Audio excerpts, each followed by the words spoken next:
اللہ کی اس ایک معرفت کا نقطہ جس کو ہم اگر سمجھیں تو ہمیں پتہ چلے گا کہ اللہ تعالیٰ کی سنت کیا ہے، اللہ تعالیٰ کا طریقہ کیا ہے۔ اور یہ اللہ تعالیٰ نے اپنے بارے میں قرآن میں کئی جگہ بتایا ہے کہ اللہ تعالیٰ قوموں کے ساتھ، کفار کے ساتھ، مسلمانوں کے ساتھ جو معاملات کرتا ہے یہ کوئی نئے نہیں ہیں۔ وَلَن تَجِدَ لِسُنَّتِ اللَّهِ تَبْدِيلًا، آپ اللہ تعالیٰ کے طریقے میں کوئی تبدیلی نہیں دیکھیں گے۔ تو ایسا نہیں ہے کہ کفار کا ظلم و ستم مسلمانوں پر ابھی برپا ہے، اور یہ تاریخ میں کوئی پہلی چیز ہے، پہلا واقعہ ہے کہ کفار مسلمانوں پر ظلم کر رہے ہیں اور کوئی آندھی کوئی طوفان نہیں آ رہا کہ کفار برباد ہو جائیں۔ ماضی میں آپ دیکھیں یہ ہوتا رہا۔ ان مصیبتوں میں، ان مواقع پر لوگ سوال کرتے ہیں اللہ کہاں ہے؟ اتنا جب ظلم ہو رہا ہے، اور یقیناً ایسی ویڈیوز اور ایسی ہمیں خبریں موصول ہوتی ہیں خصوصاً بچوں کے تعلق سے، تو ہم تو دیکھ نہیں سکتے، وہ تو برداشت کر رہے ہیں، ایکسپیرینس کر رہے ہیں ان واقعات کو۔ تو پھر ایک ذہن میں سوال آتا ہے، یہ وہ لوگ ہیں جو اللہ پر ایمان لانے والے ہیں، تو پھر اس کے باوجود اللہ تعالیٰ روک کیوں نہیں رہا؟ اللہ تعالیٰ تو چاہے ایک آندھی بھیجے، ایک طوفان آئے، آسمان سے بجلی نازل ہو، یہ یہود برباد ہو جائے ایک لمحے میں، ضرورت ہی نہ ہو۔ ان تمام واقعات کو اللہ کی معرفت کے پیرائے میں ہم کیسے سمجھیں؟ دیکھیں، ایک اللہ کا نام ہے لطیف۔ لطیف کے دو معنی ہیں۔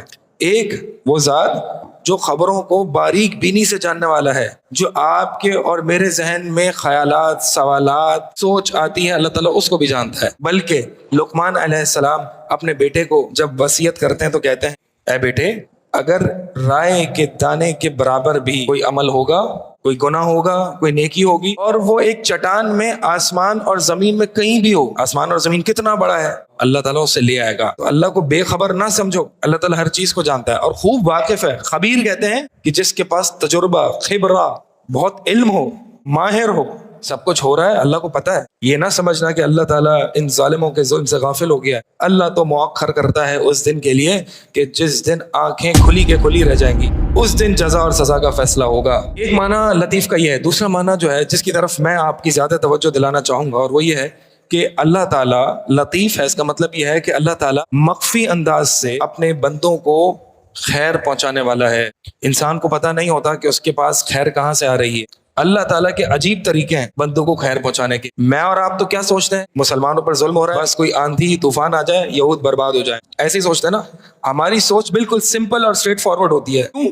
ہم خبیر نہیں ہیں، ہمیں چیزوں کا پتہ نہیں ہے کہ چیزوں کو کیسے انجام دیا جاتا ہے۔ تو اللہ تعالیٰ تو آسمان اور زمین کا رب ہے، پالنے والا ہے، مالک ہے، علیم ہے، خبیر ہے۔ اللہ کو پتہ ہے کہ کسی کو خیر پہنچانی ہے تو کیسے پہنچانی ہے، اور اس کی کئی مثالیں آپ کو قرآن میں ملیں گی۔